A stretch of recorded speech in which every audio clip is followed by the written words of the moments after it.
안녕하세요, 덴탈빈의 김서영입니다. 온라인상으로 다시 만나 뵙게 돼서 반갑습니다. 이번 시간에는요, 상악 전치부 임플란트 식립 후 우리가 보철 단계에 들어갔을 때 다양한 보철물 설계를 하게 되는데요. 특히 임플란트 식립 방향에 따라서 임플란트 보철물의 연결 방식은 어떠한 것들이 있는지에 대해서 살펴볼 예정입니다.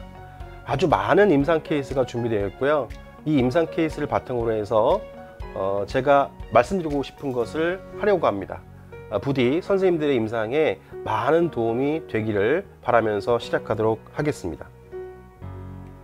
자, 다음 슬라이드에서 보이는 것 마치 대부분 상악 전치부 임플란트 보철 과정은요, 임플란트 레벨 인상 취득 후 연결 방식을 많이 선택을 하고 있는데요.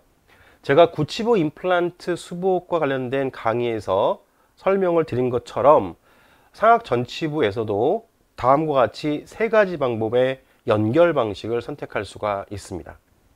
첫 번째는 세미 유정의 보철물이 될 수가 있겠는데요. 이 케이스는 양측 상악 중절지에 세미 유정의 보철물이 장착된 모습이 되겠고, 두 번째는 스크류 유정의 보철물을 제작해 볼 수도 있습니다.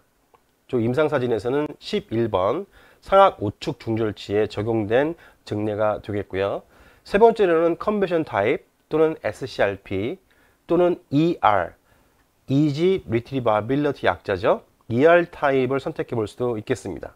이 임상 증례에서는 21번에 적용된 케이스가 되겠습니다. 이렇게 해서 다음과 같이 세 가지 방법을 선택해 볼 수가 있는데요. 특히 상악 전치부 같은 경우에는 보여드리는 일러스트레이션처럼 임플란트 식립 패스, 각도에 따라서 그 연결 방식이 선택이 되게 됩니다. 첫 번째 일러스트레이션을 보면은 임플란트 식립 각도가 다소 라비오 버전, 즉 순축 방향으로 향하고 있죠. 결과적으로 스크루 홀은 라비얼 서피스 또는 인사이저 엣지 쪽으로 향할 수밖에 없기 때문에 우리가 임상에서는 세미 유정의 보철물을 제작할 수밖에 없습니다. 하지만 두 번째 일러스트레이션을 보면은 임플란트 식립 방향이 양호해서 스크루 억세솔의 위치가 싱글룸 쪽으로 향하고 있죠. 이런 경우라면은 우리가 스크루 유정의 보철물 또는 컨베션 타입의 보철물을 제작해 볼 수가 있다는 겁니다. 자, 이 케이스는 제가 초창기에 마무리했던 증례가 되겠는데요. 보시는 것처럼 인접치아에 비해서 임플란트 식립 방향이 라비오 보존되어 있습니다. 따라서 이런 경우에는 우리가 세미 유정의 보철물을 제작할 수밖에 없다는 것이죠.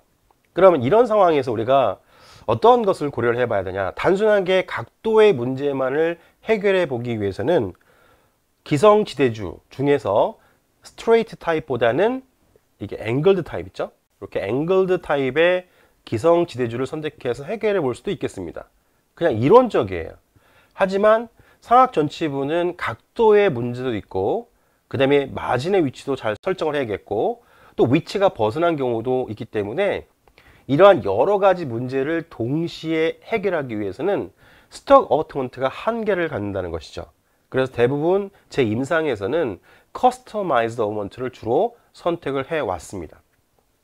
자, 그때 당시에는 커스터마이즈드 어버트먼트를 제작하는 방법이 UCLA 어버트먼트를 이용해서 주조 과정을 통해서 제작하는 방법밖에 없었습니다. 최근에는 다양한 방법의 커스터마이즈드 어버트먼트 제작 과정 방법이 있겠지만 그 당시에는 UCLA 어버트먼트를 이용하는 방법밖에 없었습니다. 어쨌든 이렇게 커스터마이즈드 어버트먼트를 선택하면서 각도의 문제, 그리고 위치, 그리고 여러 가지 전치부에서 표현을 해야 할 사항들을 동시에 할 수가 있었다는 것이죠.